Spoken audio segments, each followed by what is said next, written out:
Amém? Diz assim a palavra do Senhor. Vendo Jesus as multidões, subiu ao monte, e como se assentasse, aproximaram-se os seus discípulos, e ele passou a ensiná-los, dizendo: Bem-aventurados os humildes de espírito, porque deles é o reino dos céus.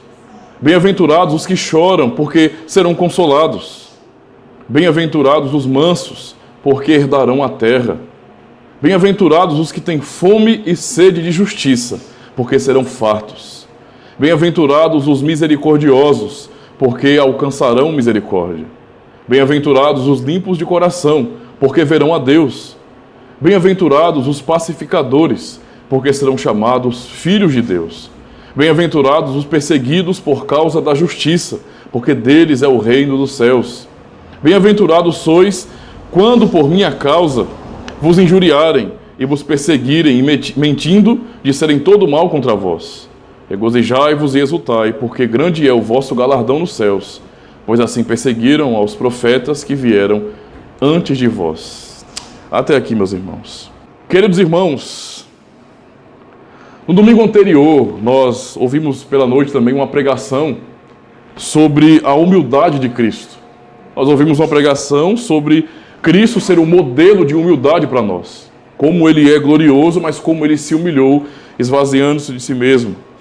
Hoje iremos aprender também sobre humildade, mas dessa vez não falando, especificamente da demonstração de Jesus Cristo em sua vida, mas aprendendo dele, é claro, para compreendermos o que de fato é ser humilde. E agora uma aplicação especialmente para nós, compreendendo a bênção que o Senhor dá aos humildes. É o que nós lemos aqui, em Mateus 5, nas bem-aventuranças. Cada bem-aventurança dessas aqui não estão desligadas uma da outra. Elas estão todas ligadas e elas expressam exatamente a atitude de um servo humilde. O servo que é humilde de espírito, o servo, que ama a justiça, que deseja justiça, o servo que quer a paz, que quer o bem, o servo que sofre perseguição, por causa da verdade. A esse servo, a essa pessoa humilde, que realmente sabe o que é imitar a Cristo, o Senhor mostra as suas promessas e como eles são abençoados. Isso de fato é uma bênção para nossas vidas. O texto principal da pregação é o texto de Lucas. Abram suas Bíblias em Lucas, Evangelho de Lucas, capítulo 10. Capítulo 10, do versículo 21 ao 24. Lucas, Evangelho de Lucas, capítulo 10, do versículo 21 ao 24. Amém? Diz assim a palavra do Senhor. Naquela hora exultou Jesus no Espírito Santo e exclamou: Graças te dou, ó Pai, Senhor do céu e da terra, porque ocultaste estas coisas aos sábios e instruídos e as revelaste aos pequeninos. Sim, ó Pai, porque assim foi do teu agrado. Tudo me foi entregue por meu Pai. Ninguém sabe quem é o Filho, senão o Pai.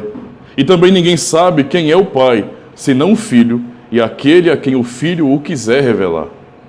E voltando-se para os seus discípulos, disse-lhes, particularmente: Bem-aventurados os olhos que veem as coisas que vós vedes, pois eu vos afirmo que muitos profetas e reis quiseram ver o que vedes, e não viram, e ouvir o que ouvis, e não ouviram. Até aqui, meus irmãos.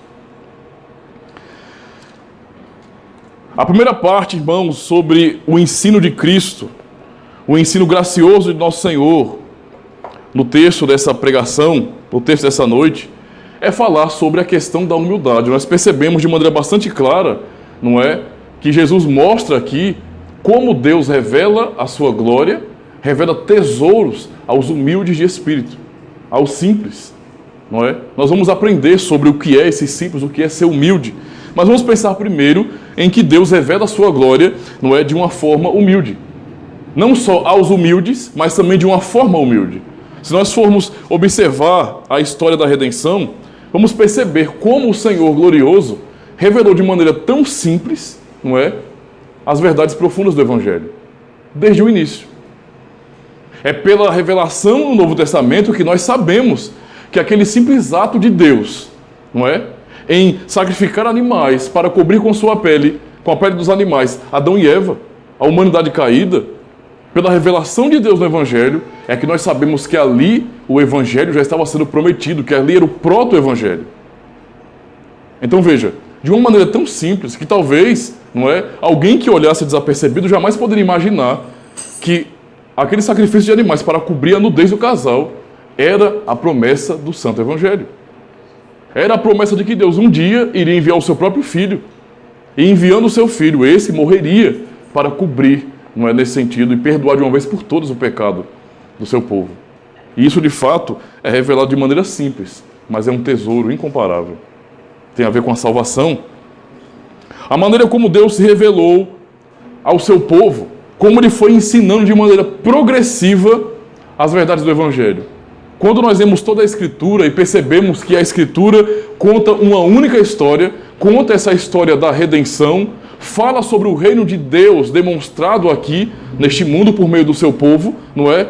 E liga tudo isso por meio daquilo que nós chamamos de teologia da aliança ou teologia do pacto.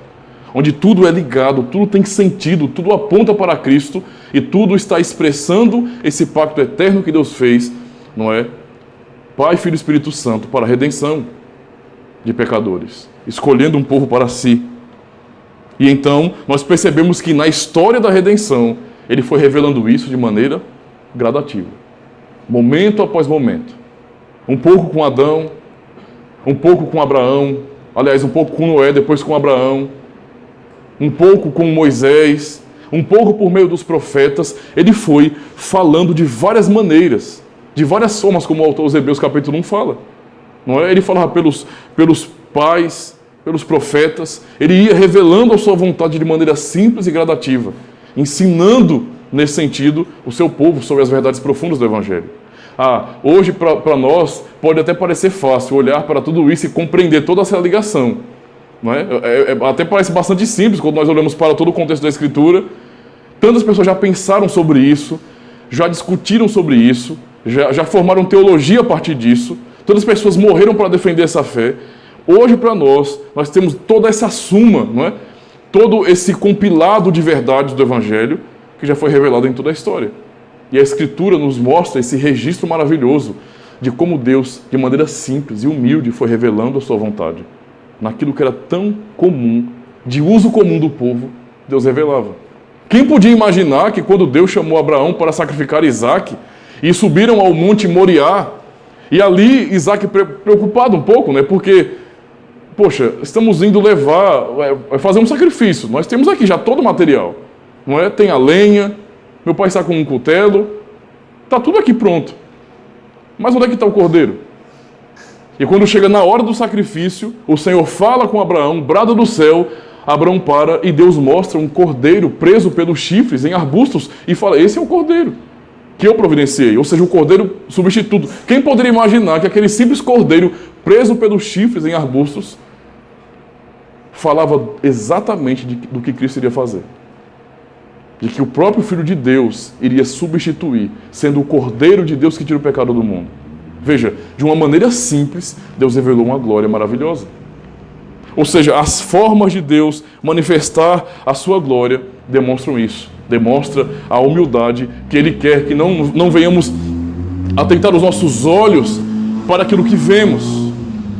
Que não venhamos ficar impressionados com o que vemos aqui, com as formas das coisas, mas que venhamos focar o nosso coração na promessa, na verdade do Evangelho, naquilo que nós não vemos ainda. Por isso Ele dá coisas tão simples, para nos ensinar sobre coisas tão profundas. O que dizer quando pensamos nos sacramentos, por exemplo? São sinais simples. Quem poderia dizer, sem ser do povo de Deus, que uma simples marca como a circuncisão no passado representava que aquele povo era o povo do único Deus verdadeiro? Enquanto todos os demais povos não conheciam a verdade e pereciam.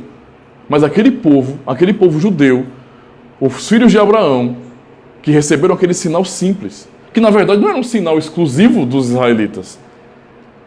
Várias culturas antigas praticavam a circuncisão.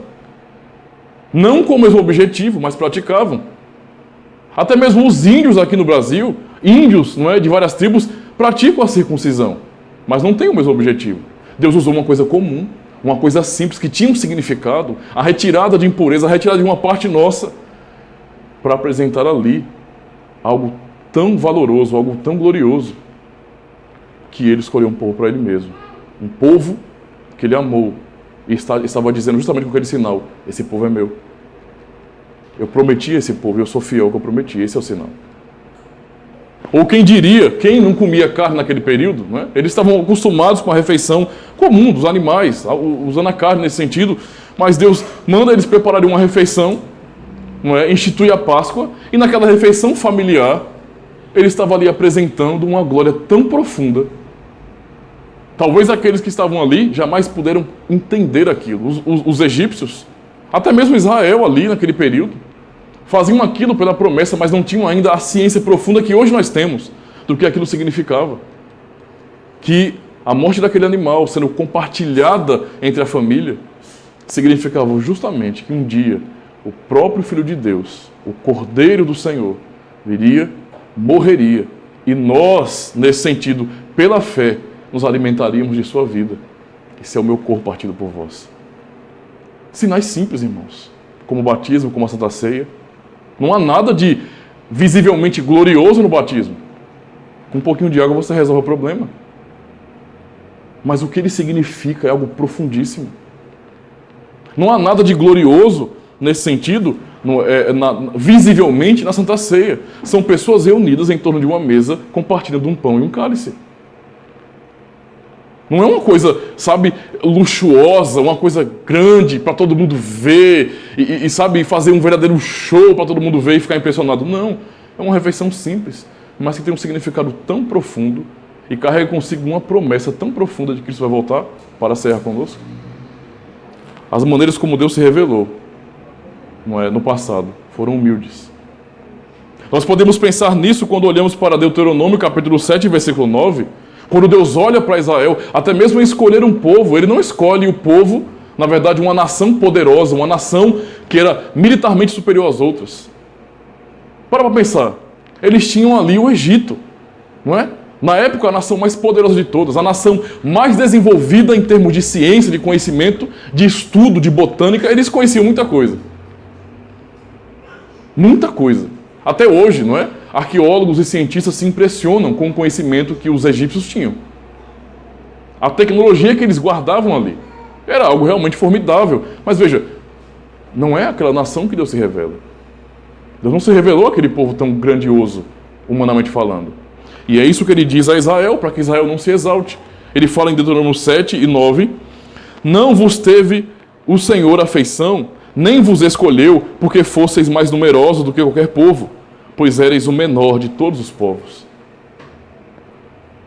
Ou seja, a maneira como ele se revelou, a forma como ele foi ensinando e exortando e consolando o seu povo com as promessas, mostrava essa simplicidade.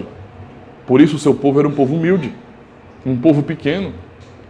Até mesmo as batalhas que Israel vencia era pelo poder do Senhor. Como o exemplo de Juízes capítulo 7, quando Gideão, com os seus 300, derrubam, não é? Milhares de homens. Um exército enorme, com apenas 300 homens.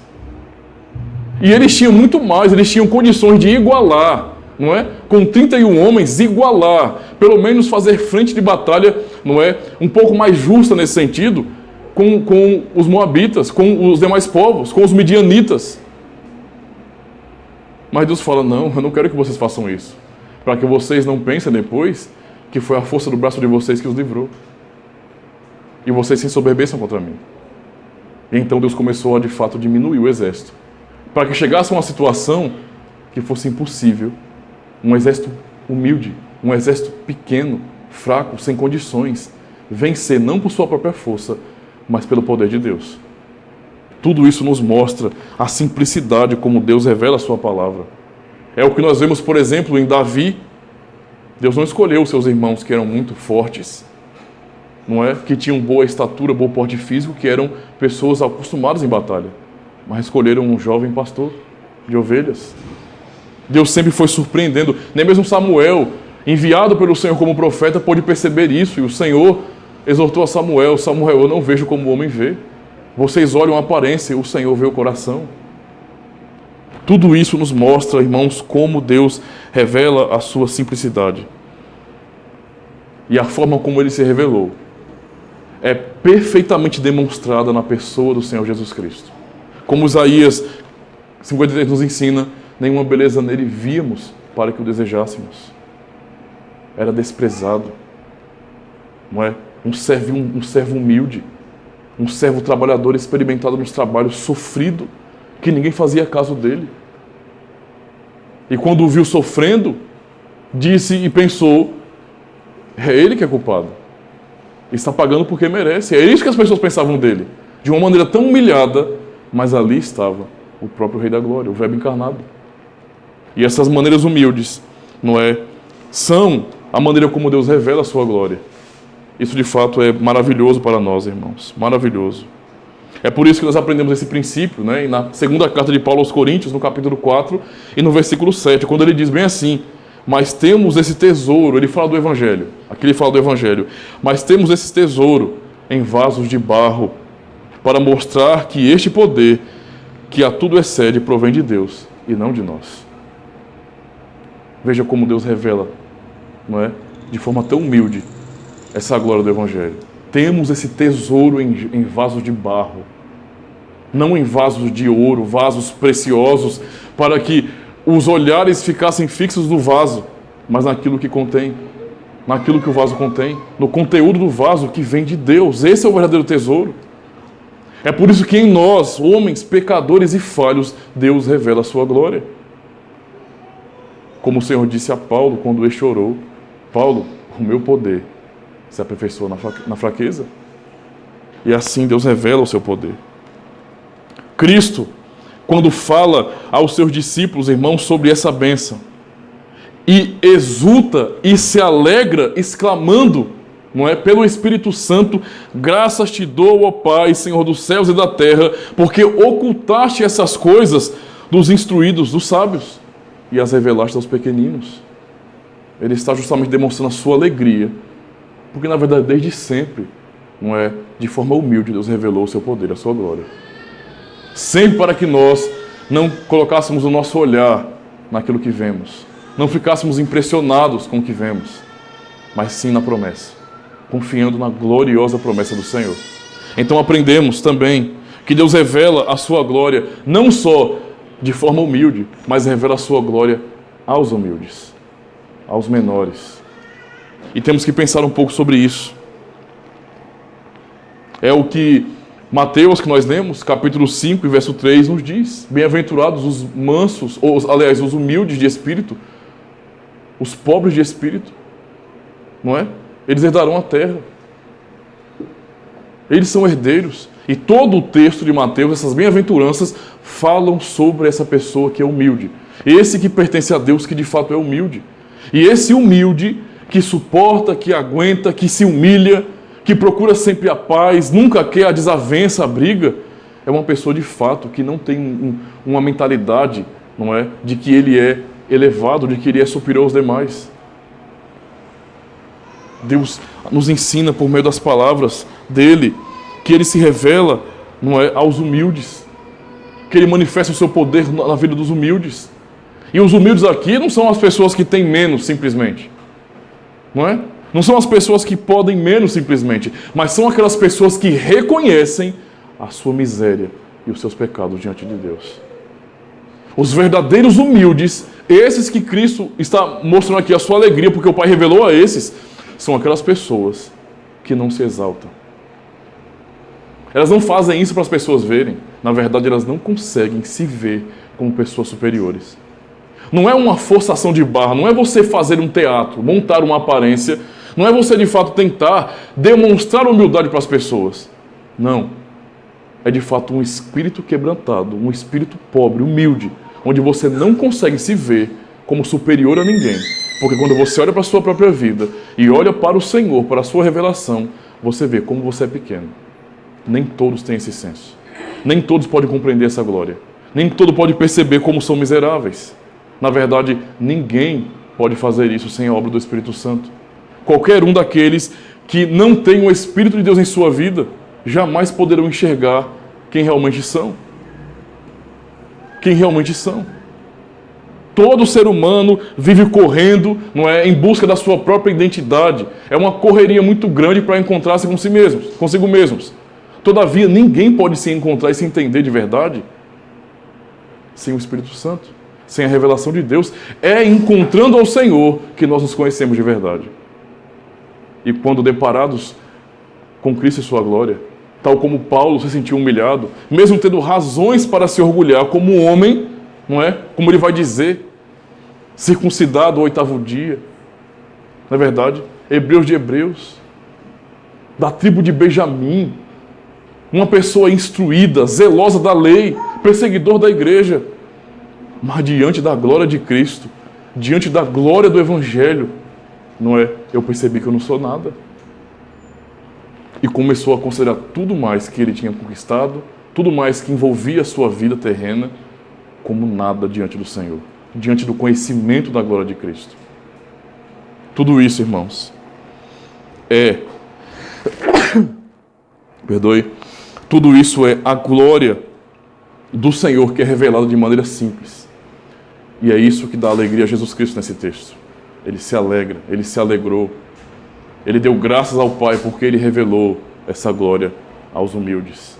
Ele ocultou essa glória dos soberbos, dos instruídos, dos que acham que tem alguma coisa. É por isso que ele mesmo nos ensina quem são os humildes.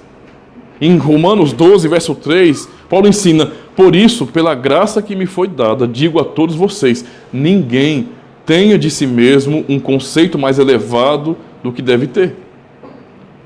Mas, ao contrário, tenha um conceito equilibrado de acordo com a medida da fé que Deus lhe concedeu. A exortação aqui apostólica é que nós, como cristãos, como filhos de Deus, não podemos ficar admirando a nossa própria imagem. Sabe? Ficar boquiabertos e sermos o nosso próprio fã. E termos um conceito elevado de nós mesmos. Começar a nos entender como pessoas melhores, superiores. Começar a observar e a julgar todo mundo, não é? As pessoas. E julgar de acordo com os meus conceitos e começar a prestar atenção no que eu tenho que é melhor do que as outras pessoas. E então começar a me elevar a partir disso. Ele está dizendo, ninguém tem um conceito mais elevado de si mesmo. Isso é, de fato, o ensino sobre a humildade. E na prática da comunhão, na comunidade, é onde nós podemos ver de maneira clara isso. Na comunidade, no meio do povo de Deus, facilmente, às vezes, nós podemos identificar justamente pessoas que são realmente humildes e pessoas que têm uma dificuldade muito grande, porque talvez pensam que são superiores às outras, mesmo que não digam, não é? Mas é a fraqueza da nossa carne. É por isso que em Filipenses 2 e 3, o que é que Paulo ensina? E para pessoas que têm um conceito elevado de si mesmas, essa palavra é uma palavra muito dura e muito humilhante. Paulo diz em Filipenses 2 e 3, nada façam por ambição egoísta ou por vaidade, mas humildemente considerem os outros superiores a vocês mesmos. Não é? Se nós temos alguma coisa do que nos orgulhar, para nos sentirmos melhores, isso aqui nos quebra. Quer dizer que, nossa, vamos ser sinceros, não é? Vamos brincar de sondar. Quer dizer que eu me vejo, em sinceridade, às vezes melhor. E é por isso que eu quero retrucar tanto, é por isso que eu não quero aceitar a opinião de ninguém, é por isso que eu quero sempre prevalecer, é por isso que em toda discussão eu tenho que ser o vencedor, é por isso que no fim eu tenho que estar certo. É por isso que no fim as pessoas têm que dizer para todo mundo ouvir, tá vendo ali, ó, a Bíblia está certo.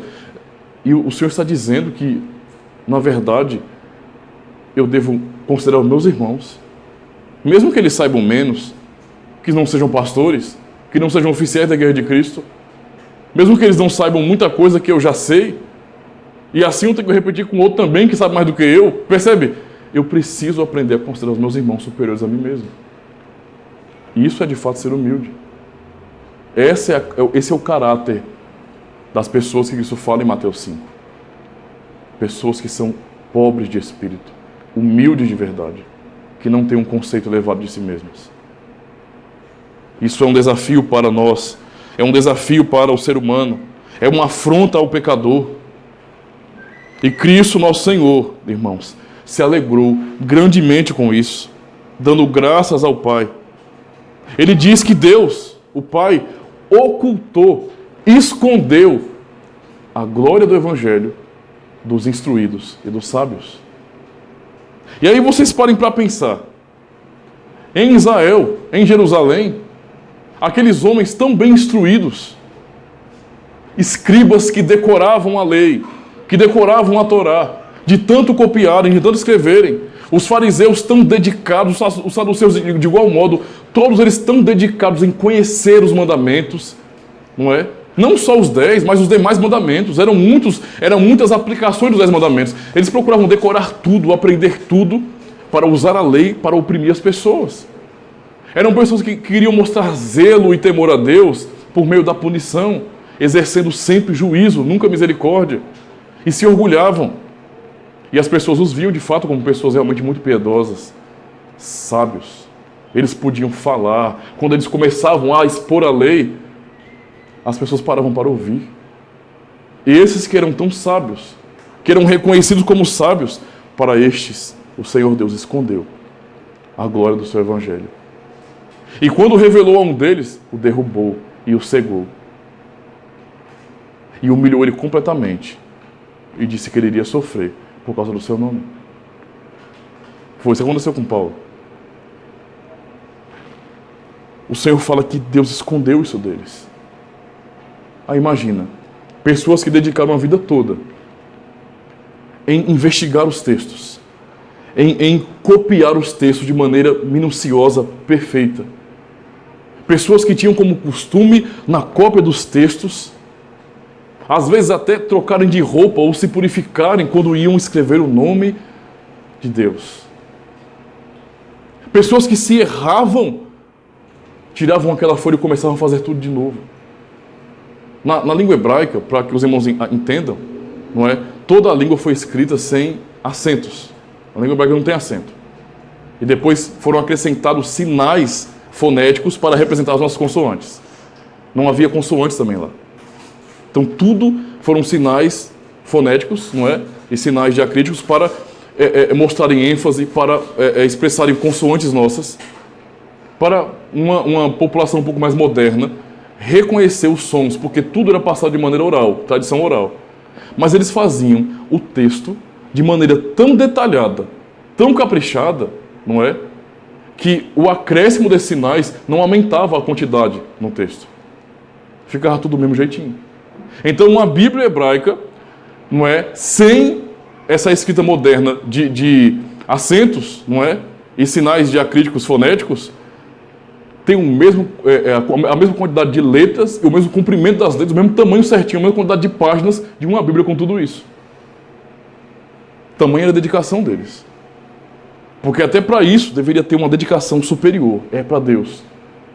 Mas pessoas assim, que faziam isso repetidamente, mesmo lendo e relendo, e expondo, e ensinando e aplicando, não puderam ver o tesouro do Evangelho, que é Cristo Jesus. Não puderam enxergar isso. O Senhor ocultou dessas pessoas e revelou as pessoas mais simples, as pessoas que não tinham nada, as pessoas que não tinham um vasto conhecimento, as pessoas que não tinham tanta instrução, as pessoas que não tinham autoridade ou moral ou algum tipo de formatura, vamos dizer assim, para ensinarem nas sinagogas. Alguém que não tinha autoridade rabínica. A pescadores, a cobradores de impostos, que eram odiados pelos seus compatriotas, que eram vistos como traidores. A essas pessoas, não é, que eram pequenas e reconheciam que eram pequenas mesmo, que curvavam a sua cabeça porque não se enxergavam como pessoas grandes e que às vezes entendiam isso de maneira bastante errada. A essas pessoas simples, Cristo veio e revelou a sua glória. E é isso que ele está dizendo aqui, ele está se alegrando por causa disso. O Senhor ocultou esses tesouros preciosos do Evangelho aos instruídos, aos grandes neste mundo, mas revelou aos pequeninos. Revelou aos humildes. Aqueles que não têm um conceito elevado de si mesmos. Aqueles que não têm razões grandes para a vaidade. Aqueles que não têm do que se orgulhar neste mundo, que são pequenos. Veja, é tão certo que Jesus revelou isso aos humildes, que os discípulos, não é, ao contemplarem aquela conversa de Jesus com o jovem rico, quando o jovem rico, ao ouvir as palavras de Cristo, sai triste por causa das suas riquezas, não é? E ele era, de fato, um ótimo testemunho em Israel. Ele era rico e era piedoso. Cristo não o repreendeu por causa disso. Muito pelo contrário. De fato, ele cumpria os mandamentos, no sentido de tentar obedecer, cumprir os princípios que aprendeu com seus pais. Cristo disse: uma coisa te falta, vende tudo que você tem, dá aos pobres e me segue. Ou seja, seja humilde. Você precisa perder. Você não pode ter no que se garantir. Você não pode ter no que se apegar para ser meu discípulo. E aí, os discípulos de Cristo, ao olharem isso, questionam: mas e agora? Quem é que pode ser salvo então? Não é? Porque se um homem como esse pode ser salvo, a questão não era só o seu poder aquisitivo. A questão é que aquele homem era rico, mas era um homem piedoso também. Era um religioso sincero que procurava obedecer os mandamentos do Senhor. Então eles pensavam: ora, se ele não pode, quem é que pode? Veja a mentalidade humilde dos discípulos. Eles se viam como pessoas pequenas. Se ele não pode, quem é que pode? O Senhor revelou a sua glória aos humildes, irmãos. Aos humildes. Aqueles que não são. Transformando aqueles que não são, não é, em de fato pessoas que são alguma coisa que tem um nome. É justamente isso que nós vemos na oração de Ana, no capítulo 2 do primeiro livro de Samuel. Aquilo que Ana fala naquela oração é algo tão profundo, tão poderoso, que ela expressa a soberania de Deus e como o Senhor age. Ele faz o que Ele quiser.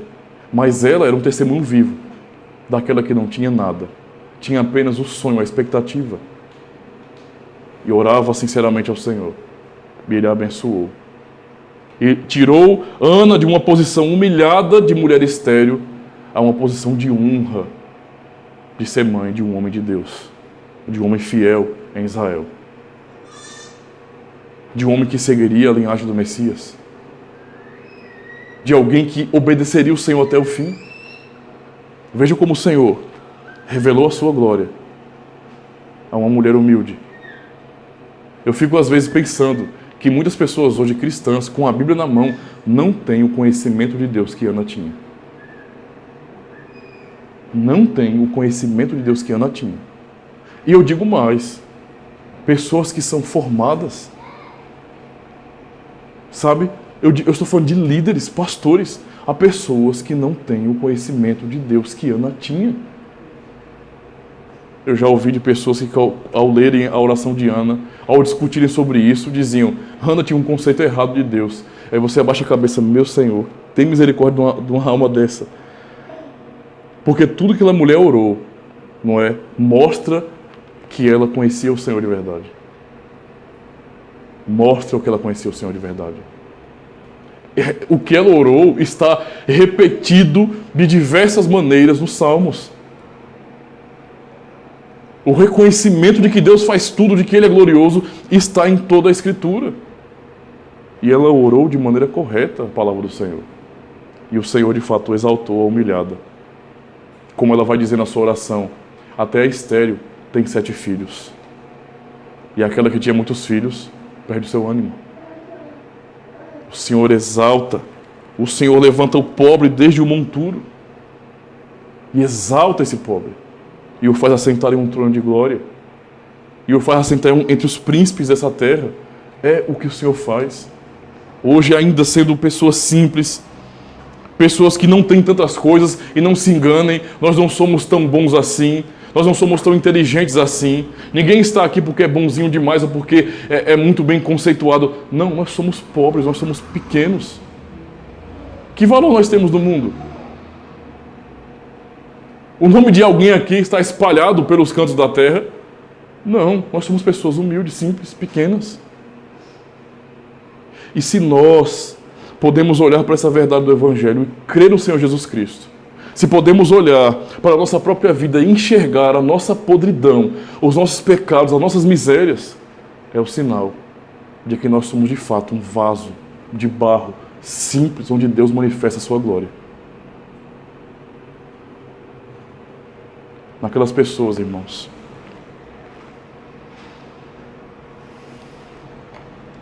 que o Senhor Jesus Cristo se alegra em falar sobre essa glória revelada. Ele diz: tudo me foi entregue por meu Pai. Ninguém sabe quem é o Filho senão o Pai. E também ninguém sabe quem é o Pai senão o Filho. E aquele a quem o Filho o quiser revelar. Você crê em Jesus Cristo de verdade? Você confia que Ele é o teu Senhor, o teu Salvador, aquele que te substituiu na cruz, que de uma vez por todas acabou com os seus pecados, tornando você justo pela fé que Ele mesmo te deu? Se você pode confiar numa salvação eterna, garantida perfeitamente por meio de Cristo, é porque o Senhor revelou essa glória a você. É isso que o Senhor nos ensina. E aqui ele diz aos seus discípulos, ele olha para os seus discípulos e fala bem assim, e voltando para os seus discípulos, disse particularmente: bem-aventurados os olhos que veem as coisas que vós vedes. Mas não só os que estavam vendo ali, não é? Pois eu vos afirmo que muitos profetas e reis quiseram ver o que vedes e ouvir o que vocês ouvis e não ouviram. Hoje nós podemos ouvir a palavra de Deus, a compreensão do Evangelho, entender toda a revelação do Senhor em sua palavra. Nós somos bem-aventurados. Bem-aventurado é que nós somos por saber dessas coisas. É um tesouro maravilhoso do Senhor para nós. Devemos guardar o nosso coração humilde com o ensino de Cristo, reconhecendo justamente, não é, que a glória vem do Senhor. Nós temos um exemplo na Escritura de quem era assim. Quem é então esse humilde? Você é uma pessoa realmente humilde? Você é esse humilde a quem Jesus dirige as suas palavras e por quem ele se alegra? Um exemplo de uma pessoa humilde na Escritura é o exemplo do publicano. Na parábola contada no Evangelho de Lucas, o Senhor não ouviu a oração do fariseu, mas a oração do publicano, que ao chegar no templo, reconhecendo quem ele era, um pecador miserável, odiado por seus irmãos, um pecador, ele não foi falso, ele não foi hipócrita, mas ali, sem se importar com mais nada, ele estava ali, batendo em seu próprio peito, e dizia uma coisa só: ser propício a mim, pecador. Ó Deus, tem misericórdia de mim. Tudo que ele podia fazer ali era pedir perdão, e esse era o reconhecimento da sua humildade, de que ele era pobre de espírito, que de fato ele não via em si mesmo nada do que se gloriar, mas reconhecia os seus pecados. Se alguém se entende como diferente daquele publicano, se alguém fala bem assim, aquele publicano não é, tinha razão para agir assim, ele de fato era um traidor, não é? Era um caçador do seu próprio povo. Se alguém se entende como diferente dele, irmãos, não sabe o que é humildade. A bênção que o Senhor nos dá é justamente isso. É nos dar a consciência de que nós somos simples. Tão gloriosa é essa revelação do Evangelho, que o Deus Todo-Poderoso habita em um templo que somos nós. Habita em nós, sua igreja. Nós que somos cheios de falhas, de imperfeições. Nós que muitas vezes cambaleamos na fé. Ele habita em nós. Ele fala com cada um de nós. Ele nos exorta e nos ensina, nos promete e nos garante o cumprimento das mesmas promessas. Esse é o Senhor que nós temos. E então, o que nós vemos no Evangelho, nas bem-aventuranças, é que esses que são humildes, eles não estão sendo humildes à toa. Tal como Deus exaltou os humildes no passado, como usou os pequenos para derrubar os grandes, como usou um povo sem condições para vencer povos enormes, gigantescos, com poder, como humilhou os egípcios, como uma nação de escravos, habitou em uma nação de escravos. O Senhor promete no Evangelho justamente a mesma coisa para nós. Por isso é que ele diz: bem-aventurados os pobres de espírito, porque eles herdarão a terra. A bênção do Senhor está sobre o seu povo. E o seu povo é justamente aquele povo que reconhece quem é, que sabe como é pequeno e consegue atribuir toda a glória a Deus. Para concluir, às vezes pensamos: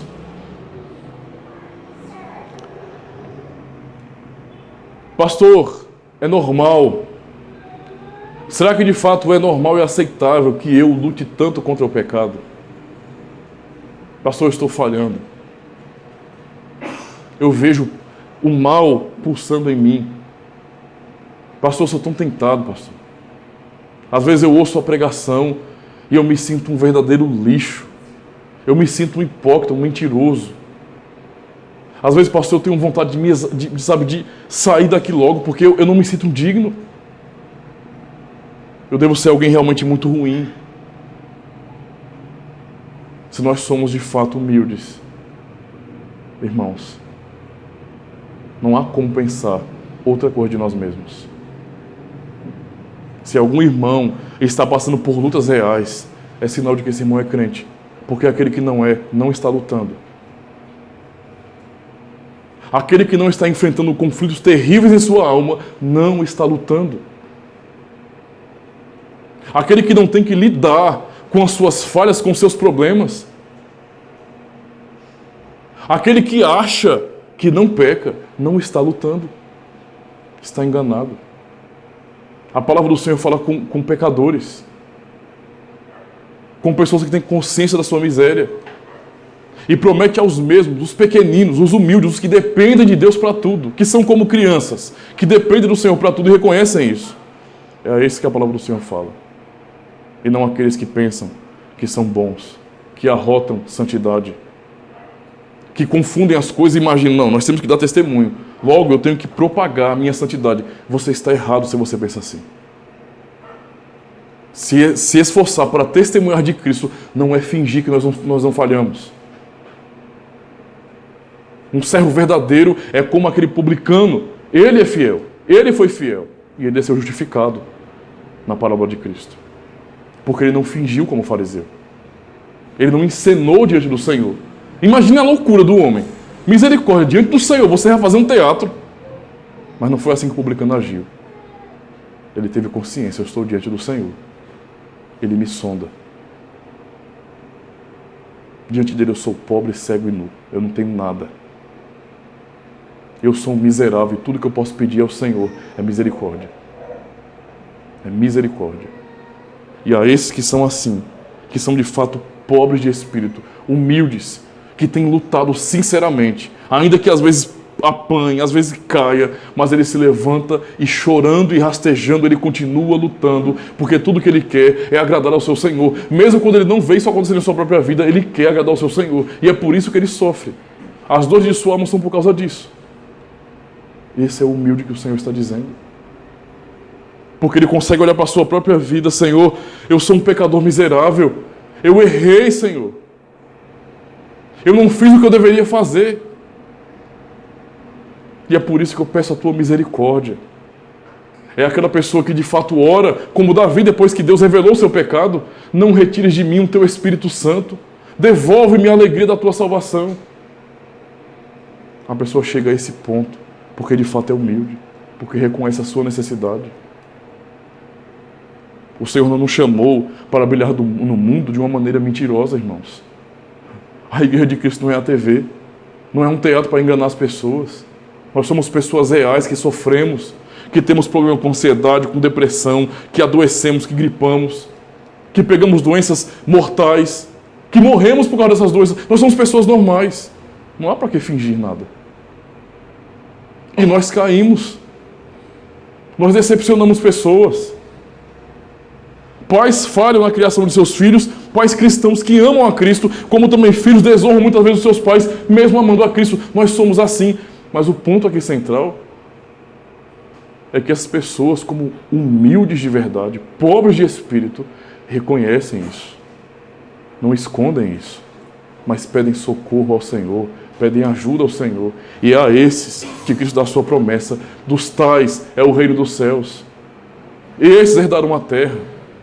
Esses que não confiam em si mesmos, que não honram a sua própria vida, mas que se humilham. Esses que são como João Batista, que as pessoas queriam exaltar, mas ele mesmo não se exaltava. Ele se curvava. E quando questionado disse: importa que ele cresça, que eu diminua. Meu nome não vale nada. Não é a mim que vocês têm que ver, é a Ele. É a Ele a glória. Esses são os humildes do Senhor, aqueles que têm as promessas de Cristo. E é por isso que Cristo se alegra. Porque esses aí é que estão recebendo a graça de Cristo. De verdade. É esses que diante do trono só poderão chorar de alegria. Só poderão se alegrar verdadeiramente e agradecer a Deus de todo o coração. E esses que o Senhor mostra a sua glória na simplicidade. Não é? Nós louvamos a Deus porque nós somos um povo humilde. Porque o pouco que temos, ou talvez o pouco que sabemos, porque as nossas limitações, nossas doenças, nossas fraquezas, nossos problemas, nossos conflitos, tudo isso identifica que nós somos um vaso simples e frágil, que se quebra. Mas que pela graça de Deus, comporta uma glória que não cabe neste mundo. Uma semente da eternidade que quando crescer, dominará todo este mundo. É por isso que a criação anseia, para a manifestação dos filhos de Deus. É isso que está prometido para os humildes, para o povo do Senhor. Dependência total de Cristo, dependência do nosso Deus. Esse é um ensino do nosso Senhor Jesus Cristo, irmãos. Amém.